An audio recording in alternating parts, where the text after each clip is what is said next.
السلام عليكم ورحمة الله وبركاته. بسم الله والصلاة والسلام على رسول الله. النهاردة هعمل معاكم الممبار بطريقة سهلة جدا، وهبتدي على طول عشان ما اطولش عليكم الفيديو.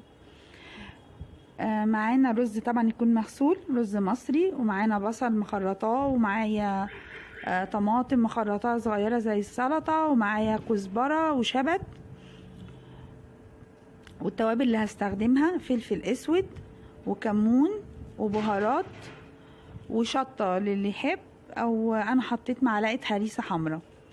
هنحط كل ده على بعضه اهو، ملح وفلفل وكمون وكوباية زيت والملح. يبقى طماطم متقطعة وخضرة اللي هي كزبرة وشبت، مبحطش بقدونس، وبصل